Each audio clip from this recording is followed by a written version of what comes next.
Okay. All right. Well, good evening, everyone, and welcome. I'm glad you could join us this evening. I am Erica Narducci. I am the program director at Cancer Support Community Delaware. If you are new to us, what we offer is support groups, healthy lifestyle classes, and educational sessions like the one we're having tonight, all at no cost for cancer patients and their caregivers. So welcome. And with me tonight, I have Sheila Brennan. Sheila is a end of life doula. She's going to explain to us what that is and all about it. She is developing her death doula practice. She's even going to share with us a little bit about how she came to do that. So she's going to share with us, and then we will have a time of, and while she's talking, if you have questions, please feel free to put it in the chat. And then at the end, when she's done kind of telling about herself and about what an end of life doula is, we will open it up for a time of questions and discussion. So with no further ado, Sheila, I'm going to turn it over to you. Hello, everyone. Hello from the beach in Delaware, which is where I live. Um, I have I've been doing this for a few years now, and I'm developing a practice, as Erica said. And I came to this through helping my father with his death journey. Um, Leading up to that, I'll just tell you a little bit about my background. I'm a native Washingtonian, born and raised there, and I ended up in the mountains in Colorado, living out there for 32 years. I moved out there in my late 20s, sort of on a whim, something that we do in our 20s. And I ended up loving it and staying there and having a wonderful life. Um, Fast forward many years later, I returned to DC to live with and care for my mother after she had a stroke. And I'll tell you, that was just some of the most wonderful times that I ever recall she and I having, was just living with her and being her caregiver. And then COVID came along, and even became her hairdresser. She was accustomed to going to her hairdresser every week. I learned what it was like to be a caregiver. I don't have any children of my own, so I never went through any of that, and really had to devote my entire being to caring for someone and their well-being. That went great, and we had some lovely times together. During that time, my father and his wife lived not too far from there. Um, he also suffered a stroke, and then that led to dementia. Um, and I went to visit him as often as I was able to. But during the COVID period of time, as we all experienced, it was really difficult to even. It was difficult to even coordinate getting in to see him. Everybody was being careful about masking and PPE and that sort of thing, especially his wife, because he was elderly, and she wanted to make sure that he was staying healthy. Well, I noticed during that time that it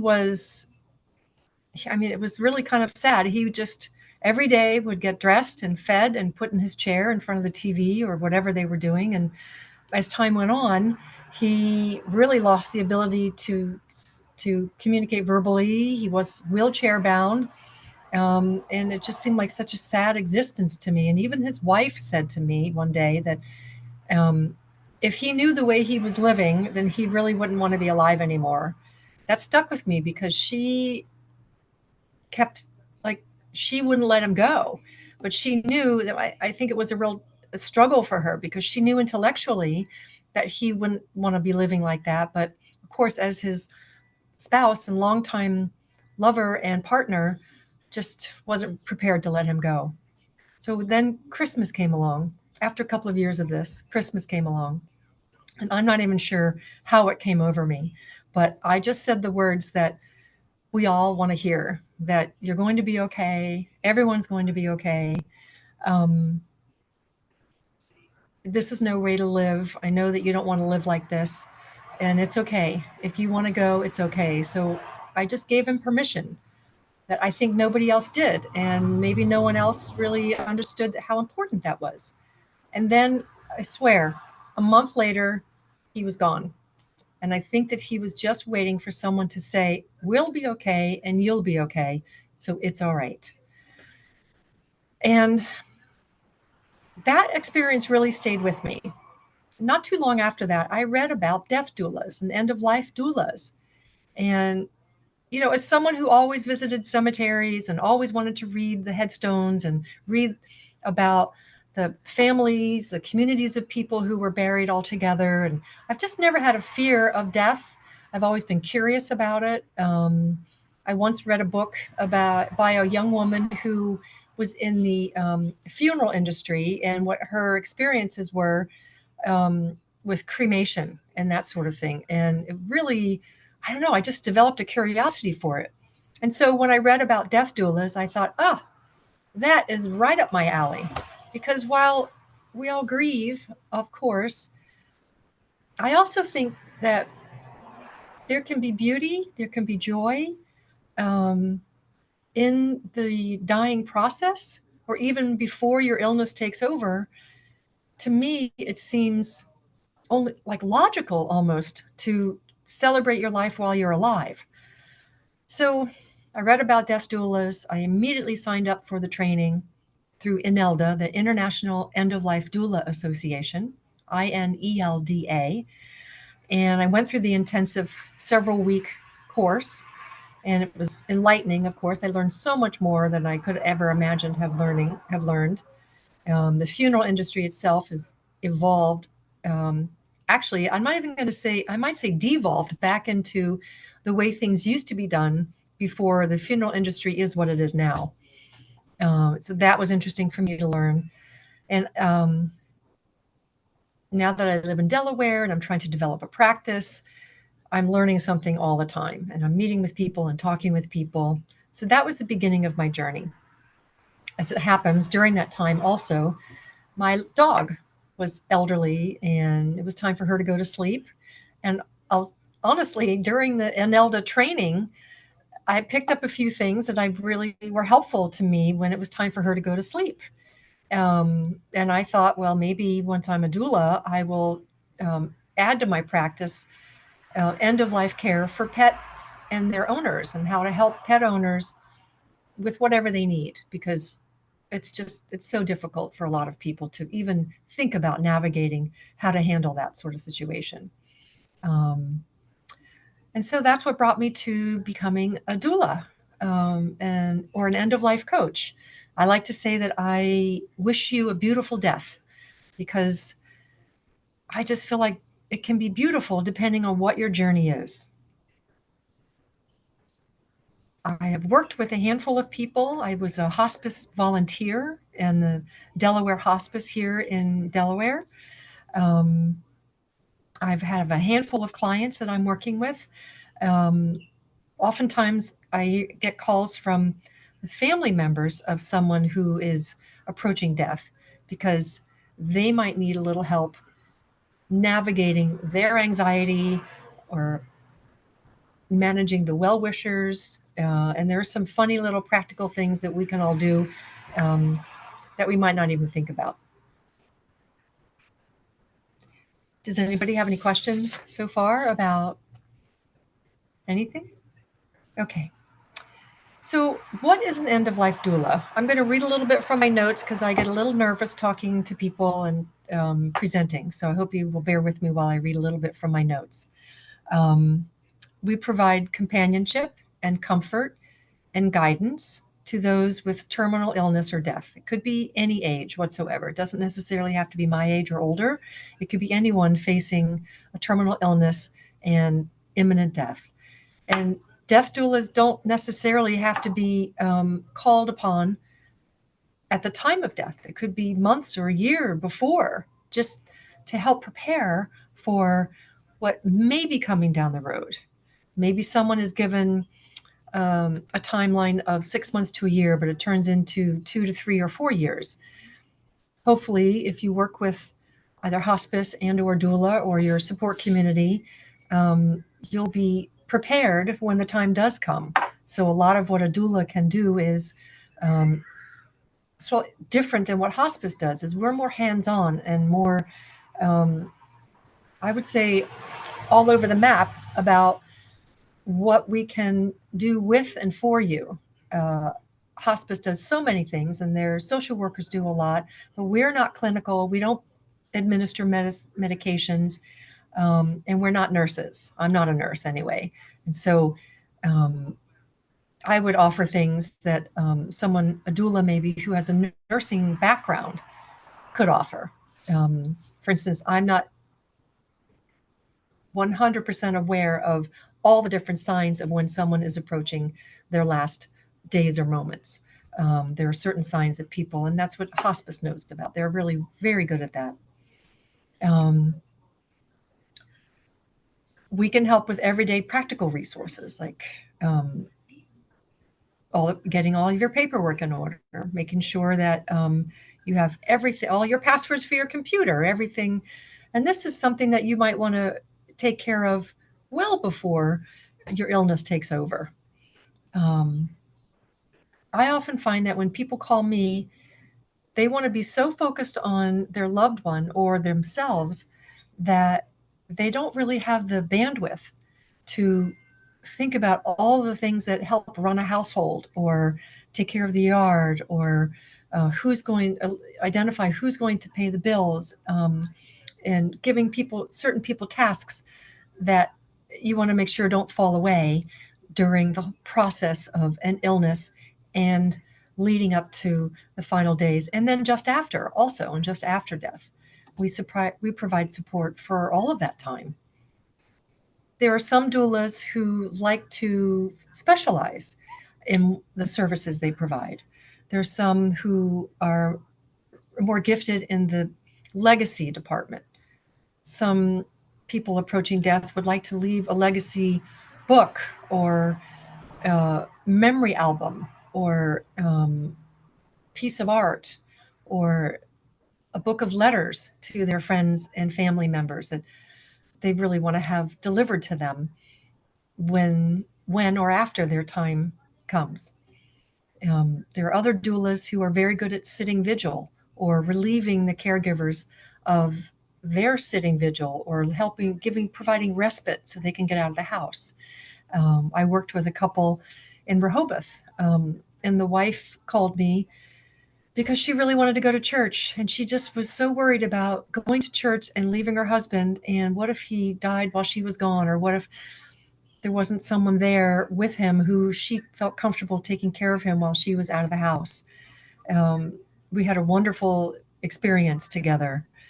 Um, and he did eventually die, and she and I have stayed in contact, and I've checked on her, and she's doing very well. And she wrote me a lovely letter, and I think that it will help. It helps relieve some of the anxiety and stress of, can I leave my loved one, or what if I'm being left alone because my caregiver is going? Am I going to be left in the hands of someone who is going to hear me and listen to me and know what I need? That's different, I think, sometimes than a hired caregiver who's in your home, who knows you, but maybe they're not as experienced in the emotional support that we all often need. I'm really good at, and I've been told over the years many, many times, that I should have been a therapist because uh, I listen with an open heart and I allow space for people to unburden themselves without judgment and provide thoughts and solutions or ideas about how something might be looked at in a new way. Or what if somebody just wants someone to talk to? That's what I think my strength is, along with the fact that because I was in real estate for so many years and I'm really detail oriented and I can walk you through a real estate contract with my eyes closed, I really like to focus on a lot of the details of day to day work, the day to day living. So that's another one of my strengths.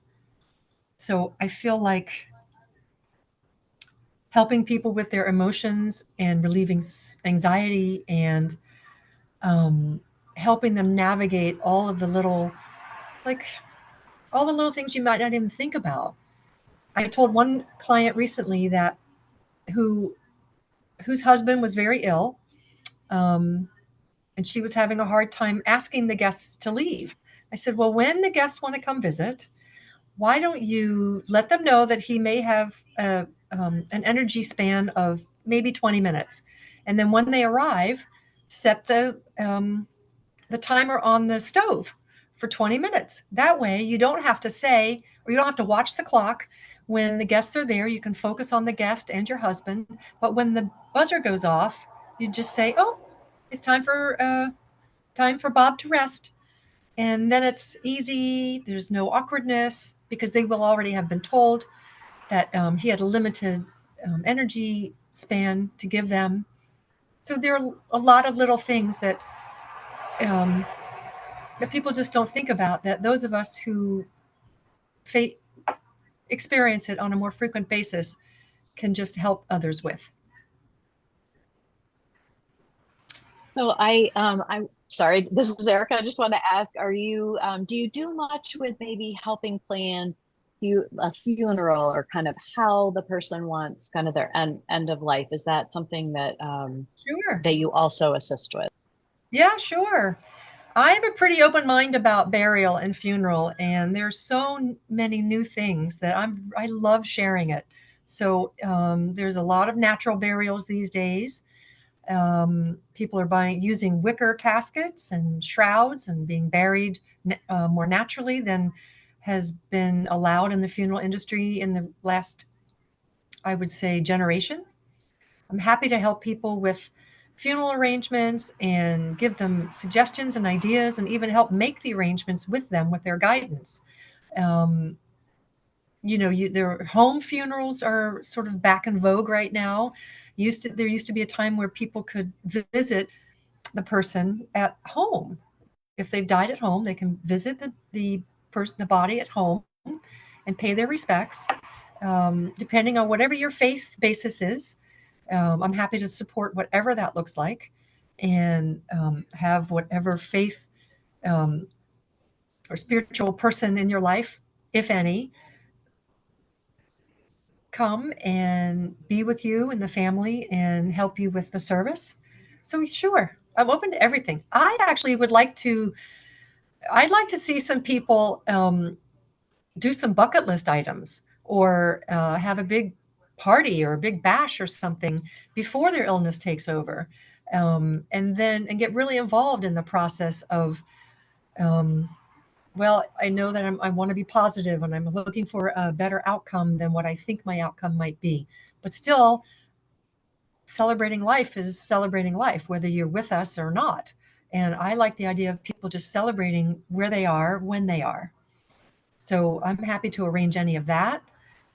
Um, I think people think that's maybe a little strange. When I had my cemetery plot when I lived in Aspen, I 2 years in a row had a celebration of life for myself and my friends at my cemetery plot, because I thought that would be just kind of fun and different and just out of the ordinary.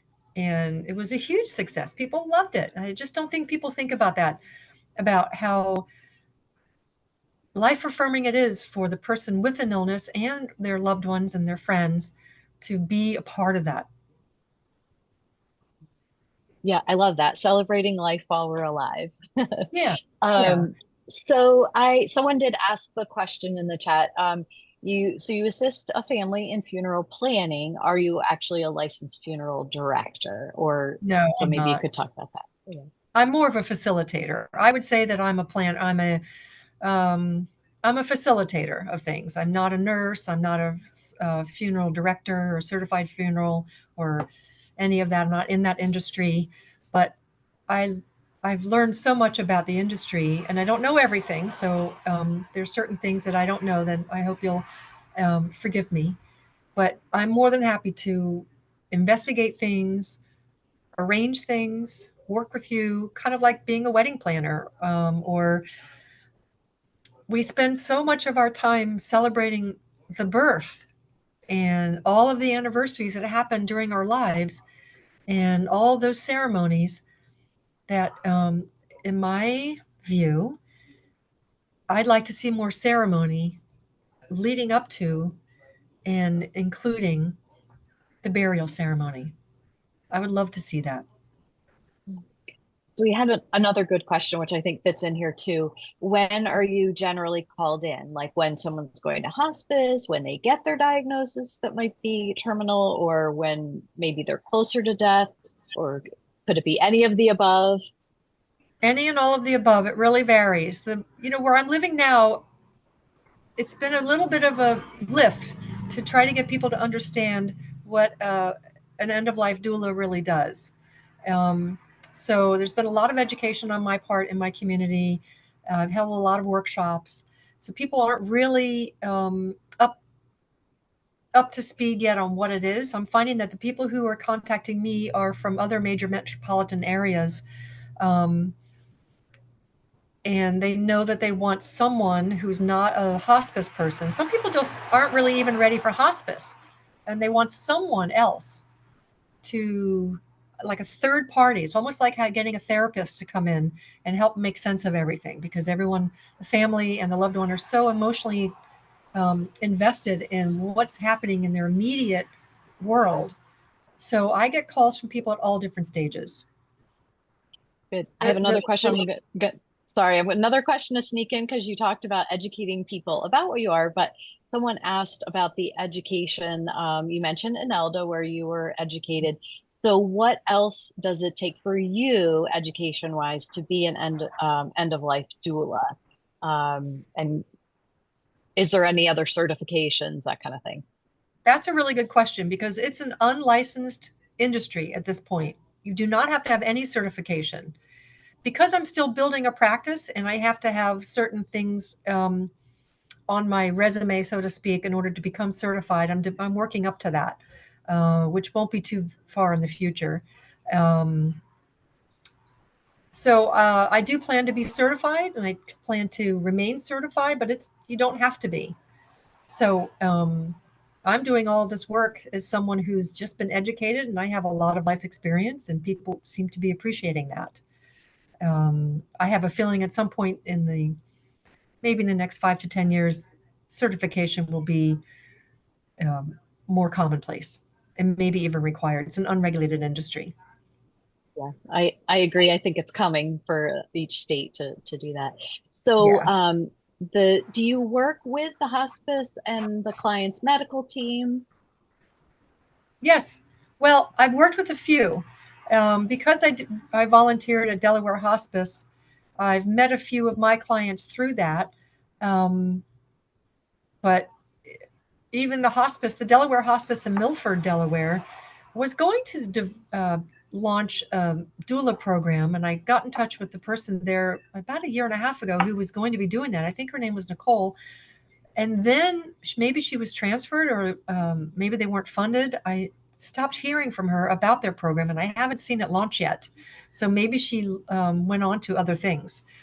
I had hoped that that would happen, because then there would be more of a collaboration between hospice and doulas. Right now, I'm really doing my own outreach. I met your team, Erica, through the Bethany Fenwick Chamber of Commerce, and I'm really outgoing. So I just gave my cards to everybody at several different functions and told them what I'm doing. And a lot of people, some people have reached out and expressed interest. Great. So, I I just wanted to ask, like, so tell us a little more about the benefits of being like a doula. It is like a new and upcoming thing. You've talked about kind of being a liaison, working with the teams. Although you're someone separate, there's a lot of different things you could do. It depends on what the client wants. But what are I would say some of the benefits would be akin to having, well, one, to having maybe a therapist at your bedside, someone who will sit and listen and help you work through your um, issues that hospice won't do. They don't necessarily have the time and the dedication. Well, they're dedicated, but they may not have the time available to just sit with the patient and or the family um, to work through their concerns and plan things for them. Another benefit would be, well,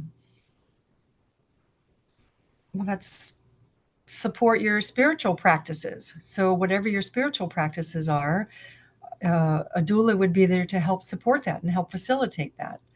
Um, I like to suggest to people letter writing, either to yourself or to your loved ones.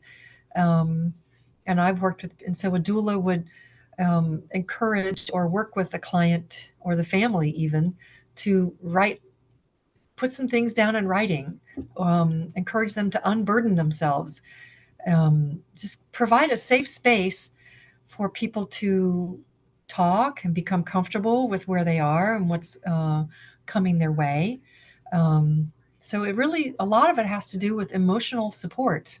That's one of the benefits of a doula complementing what hospice and or their medical or family caregivers can do. A lot of family, there's so many family dynamics where people aren't really sure how to open up to each other or what to say or what to ask. This couple I mentioned earlier where um, oh, I forgot what I said. Anyway, I worked with this couple.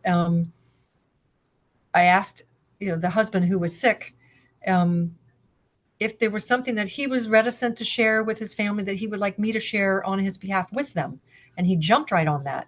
So um,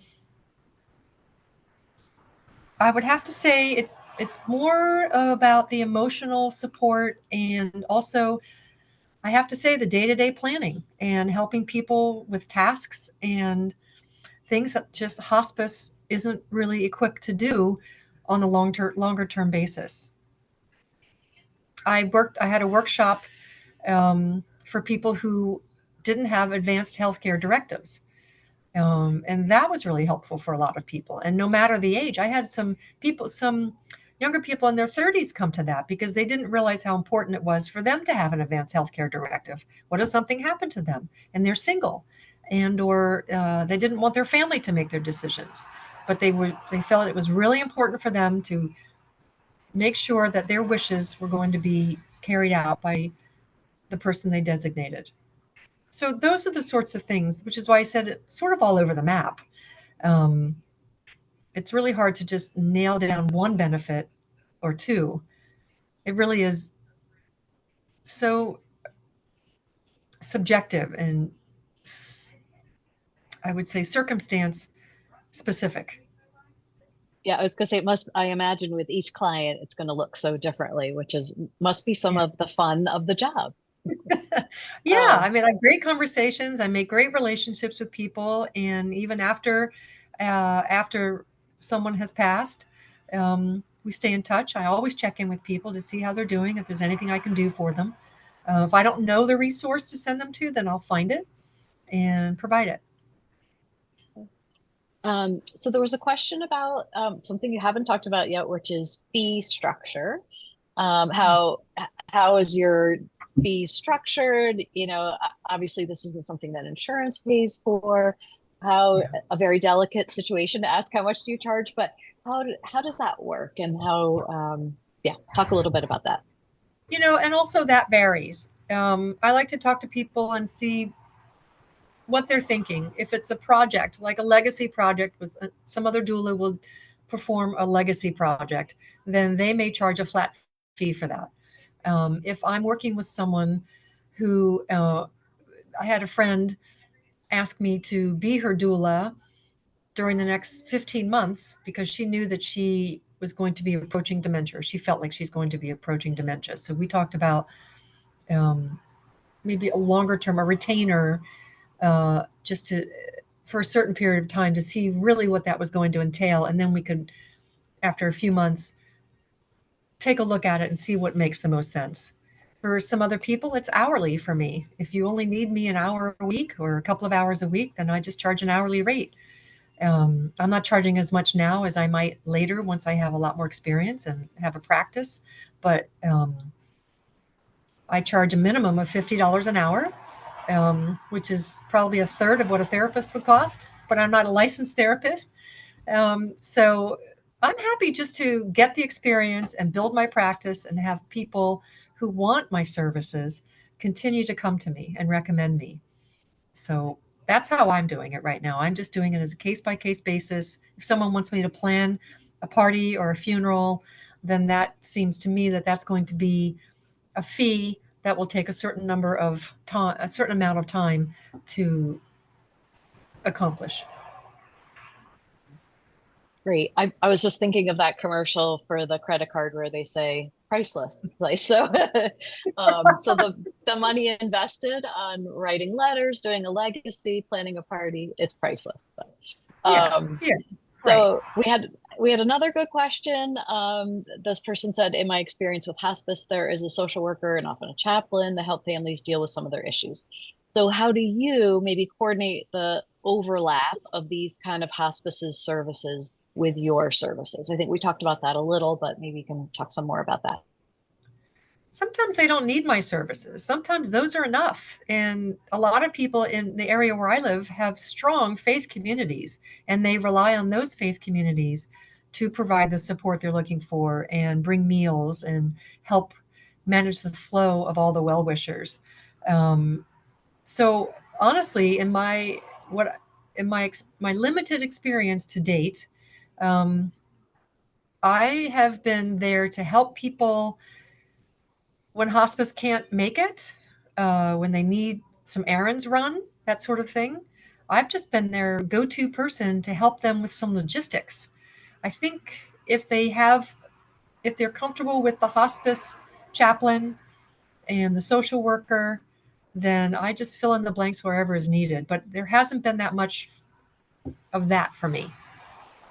But I can see where, I can see where a doula could, I just haven't had a lot of experience with that yet. Thanks. Maybe sitting vigil. I could see that sitting vigil where hospice can't be there all the time, the family can't be there all the time, the social worker comes and does his or her thing. The nurse can't be there all the time, so someone doesn't want to be alone all the time. Sitting vigil um, is something that a lot of doulas do. There's something called No One Dies Alone, NODA, and there are a lot of people who volunteer for that, so that even people in hospice or taking advantage of whatever hospice has to offer um, just don't want to be alone. And so there's a whole network of people who just sit with them, read to them, just sit, watch TV with them. That I think So is a here, huge. sorry to interrupt. So then this next question was a good one and made me think of some other follow-up questions. But the first question is, do you primarily work with people in your local area? So then to add to that, I would also say, what if you don't have someone in your area, and how do you kind of go about finding someone? Is it possible to work with a doula even if they don't work in your area? I know doulas who do that, but I find it hard to do that because I'm such an in-person person. I like to be there and I haven't experienced that yet. I think I would find it a challenge to coach somebody remotely without getting to meet them in person first, because I feel like that in person connection is so important for me and in order for me to feel like I'm providing a benefit. Um, so I would go back to DC, or I would go to Philadelphia or somewhere within a 2 or 3 hour driving distance from me initially. But I like the in person connection. So I don't see that being part of the um, I don't see that being something I would pursue. I know that there are people who do that and they're really good at it. But I like the person to person thing. So primarily you're working in your area where you I live. am in Yeah. my area. Yeah. So, and I know we have people on the call from all across Delaware. So, how do you find someone? Is there a way you can search for someone for those of us that don't live at the beach? Yeah, you can go to enelda.com or nida.com, nidaalliance.org. They're not .coms, I'm sorry. NEDA, NEDA alliance.org or enelda.org. And they have lists of doulas across the country. NIDA Alliance has a much more comprehensive list.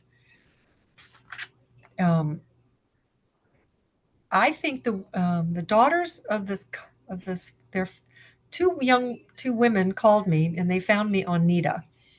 Um, and they called me, and their parents live really just within a 3-minute drive of my house. It was amazing. So it worked out really well. Great. And I will There say aren't a from lot of experience, doulas in Delaware. yeah, I was going to say from experience, we have not found a lot of people. There are not a lot of doulas in the area, kind of more, maybe more in the Philly area, but not as many down here. Right. But Yeah. hopefully a growing number as more people are interested in this kind of as a I would, profession. I So, would love to develop a co-op of doulas, and so that we can all refer to each other and um, and collaborate and work together. I did. Another gal reached out to me recently. I'm going to meet with her next weekend. She's interested in taking the training class or course, and she lives not too far from me. So I'm really encouraged by that. I've had other people reach out to me who are interested in becoming trained, and they found me and they found my website, and we've all gotten together, and I'm really encouraged by that. So many people are interested in learning about this. I'll say the people who okay, I'm are the boomers who are my age and older aren't that keen on it because they're not really ready to face the idea that they're getting older. And I've had some funny interactions with people who say, "Oh, I hope I don't need you anytime soon." And I'll say, "Well, I hope you do because I'm going to make it fun." So it doesn't have to be the end of your days. It could mean that we could go out to some concerts before anything happens. So it's really interesting. I think this generation of boomers is going to be an interesting one to work with and watch. all right. I missed a question. Sorry, I'm trying to, okay. So, have you ever worked with anyone? I'm not quite sure how to ask this, but somebody who wants an assisted death. I believe New Jersey allows it. Have you worked with anyone that is looking to do that? Not yet, but the woman that I Mhm. mentioned, this friend of mine who she's going to be planning her death in about 15 months. So this ought to be a really interesting journey. I was talking to a friend of mine from Aspen about a week ago, and she was talking about a mutual friend of ours whose assisted death she attended. And I haven't done that yet. And I have to say, I asked her a million questions because I just, I haven't done it yet. And I don't want to say that I really want to because who really wants to do that? But I think Delaware just passed the law uh, that they're going to start allowing that. Okay. So hold on that question. We'll get more about that in the future as Yeah, we learn more yeah, about it. yeah. Um, Yeah. all right. So another question, who usually makes the initial contact with you? So is it usually the patient or the family member? Who do you usually hear from? It varies. It really varies. Family members, I would say the majority family members, and 2/3 family members, 1/3 patient. And I'll add to that. Have you ever worked with someone, a family, maybe after someone has died and just kind of helping, maybe it was a sudden death and helping the family post death?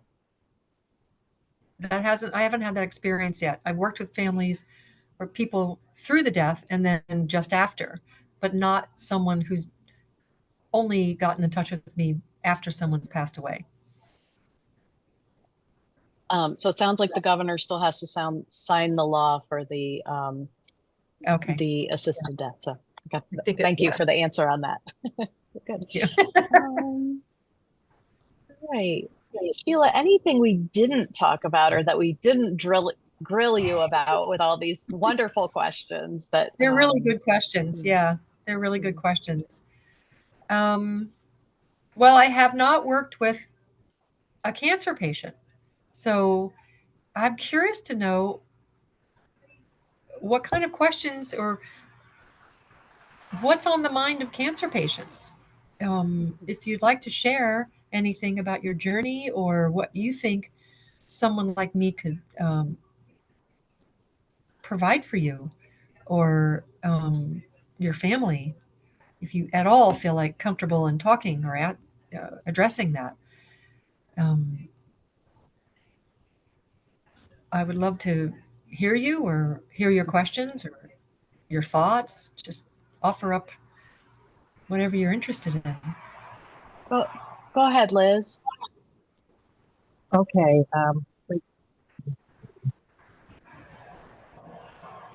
Okay. Can you hear me? We do hear you. Um, I was very interested in hearing you talk about someone who was planning her death, like 15 months in advance. Did I understand that correctly? Yeah, Yes. because I think that Yes. is something a lot of cancer patients deal with. Is at what point are we going to stop our treatment? Do we say enough and Right. plan from there? And I have two questions around that. One, would you work with somebody sort of from the time she makes the decision to do that, to stop treatment?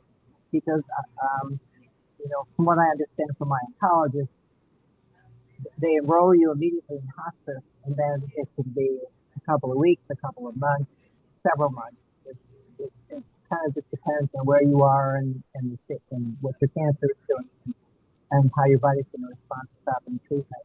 And the second thing is, um, in terms of medical aid and dying, now I know the governor has not signed the bill yet. I have the funny feeling he's going to wait until the next administration to do that since we're so close to the, he's going to push it off onto the next governor. But if, if and when that bill is passed, if you would work with a patient to sort of help advocate for that, if that's what she really wants, or is that a little beyond your purview? Absolutely, I would do that. I'm a full supporter of that. I feel like some people's families wouldn't support that, and if you need an advocate, I'm 100% in favor of that. There are certain regulations and there are protocols that have to come into play when medical aid in dying is actually exercised. It has to be signed off on by two physicians, and the patient has to administer the final drugs him or herself. So I would absolutely be in favor of advocating for anyone who chooses to go down that path, because that's really you taking control of yourself and not wanting to live in pain and live with the uncertainty or the unknowingness. Absolutely, I would support that. A lot of people's faiths don't allow for that, but they want it anyway, and they want to be relieved of the guilt of that. And I get that 100%. So, in me, you would have an advocate. And your first question, obviously, I feel very passionately about that. Um, your first question was, oh, do you work with someone who? Makes the decision to stop treatment Yeah, in absolutely. advance, as opposed to Yes, waiting for it to stop working itself. And again, absolutely. it can be it could be anywhere from days to weeks to months before um, the person Sure. turns free, Yes, of depending on the course. body. Well, that's just someone taking control of his or her own uh, care and heart. If you're taking care of your heart, and if you want an advocate to help protect you and your heart and your um, um, your destiny, so to speak, then I support that 100%. So I think you'd be hard pressed to find an end of life doula who wouldn't support that, because all of the end of life doulas I know through my training and through the last few years are all about helping people find comfort when it can be found and where it can be found, knowing that the end of life is nearer than they'd like it to be, and want to help support in any way they can to make it your decision.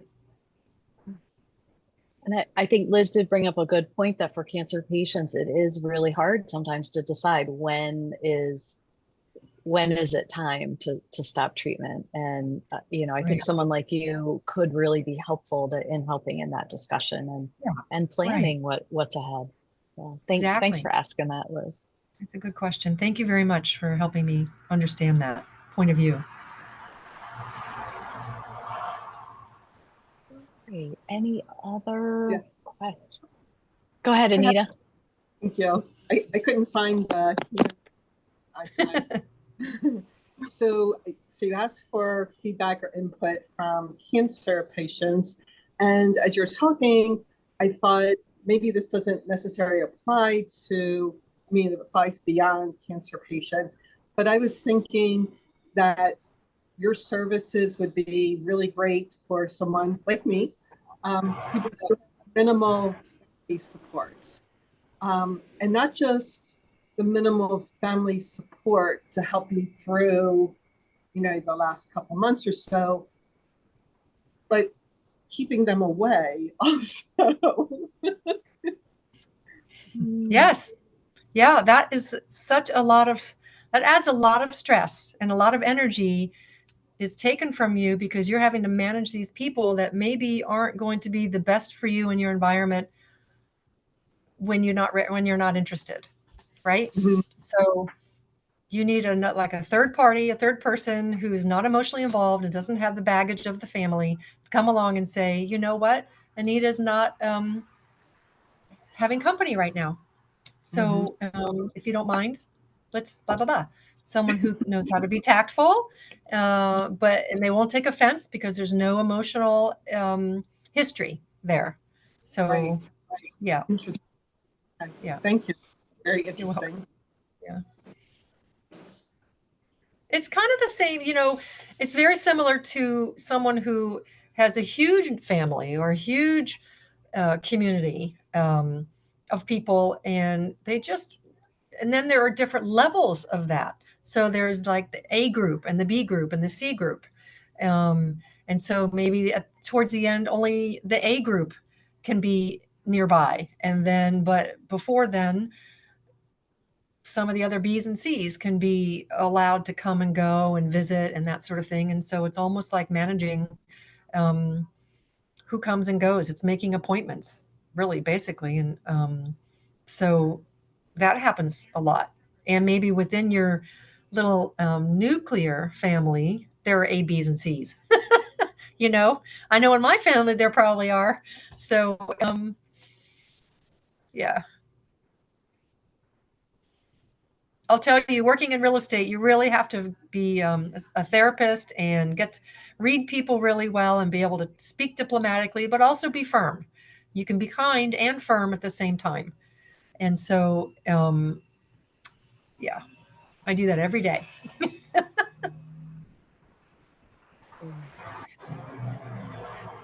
So a question that got asked earlier that I didn't read because we were on to a different subject was someone was asking about the certification that you get.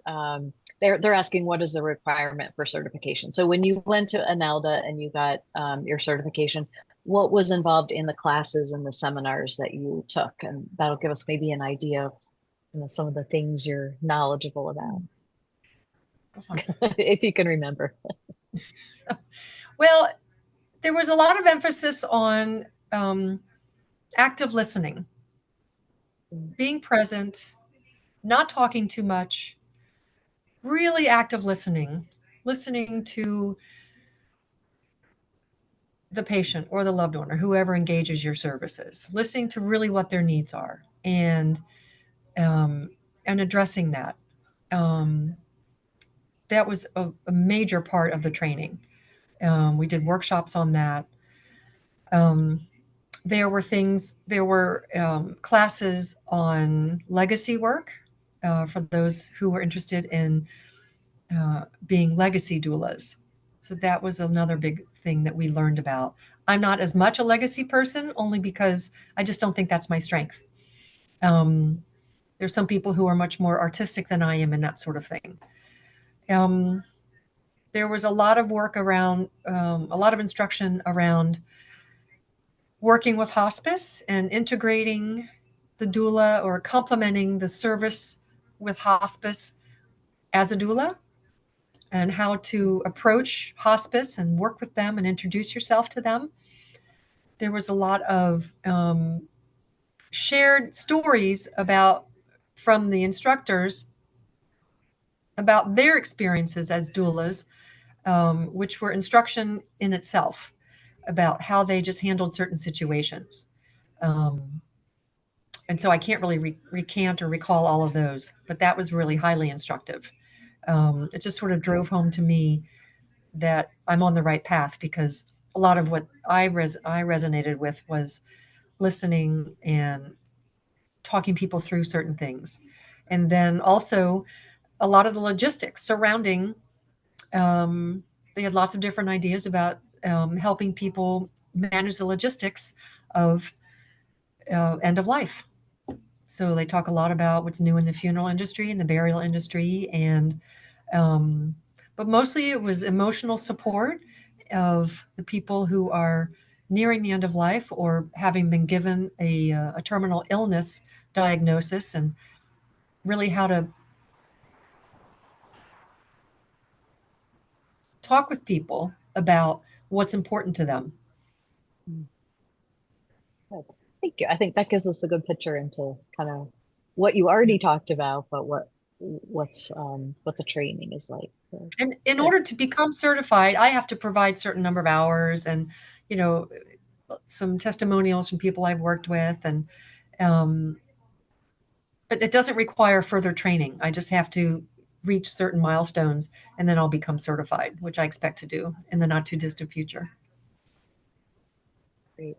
And I think something that Sheila had said to me before is, or maybe I read it, that she had written that there, even though there's not a state certification or some official kind of thing, it is really important if you hire an end of life doula that they have had some kind of training at a reputable place. And we talked about those. I stuck it in the chat actually, if you didn't see the two places where Inelda and Need Alliance, where Yeah. you can search for one. So those are on there. So. Yeah, that's a good point, Erica. Thank you. I think it's really important to take the training, not only just to have the information, but to make sure it's something you really want to do.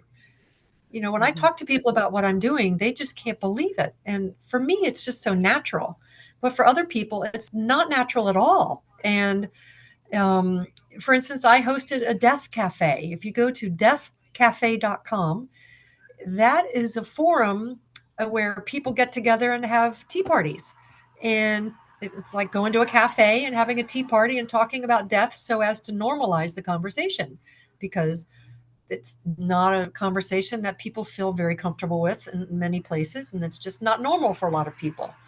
And it's not as though, you know, you're going to see me with a, you know, a scythe and a black cape coming toward you because I want to talk about death, because I think it's normal. I'm wearing my pearls and I just came home from work. And so anybody and everybody, I'm hoping, will become comfortable with talking about that part of life as they are about other parts of life. Ceremony is something we talked a lot about, which I really haven't touched on. There's a really cool website called beceremonial.com, beceremonial.com. And I think our country has gotten away from a lot of the older rituals and ceremonies that I think that people used to practice, for even just little life events. Graduations are great, that's one thing, but you know, what about a little girl getting her period? You know, that's something that mothers and daughters used to celebrate. And I think that, or what are other things that people ritualize? Not just weddings and births and that sort of thing, but there are all sorts of little rituals that people just don't memorialize as much as we used to. So I think that's a really cool thing to do, is to start What if you wanted to create a ritual for yourself every morning? You live near the beach, you want to go to the ocean, and your ritual is to, just marvel in the beauty of the water and the sun rising, or wherever you are, wherever you're living. That's a ritual in itself. And I just feel like there's a need for some of these things in our culture. Great, thank you. And I put that be ceremonial. I did put that in the chat if anyone wanted to look that up. So, great. Well, I want to thank you so much for being with us. I'm going to stop.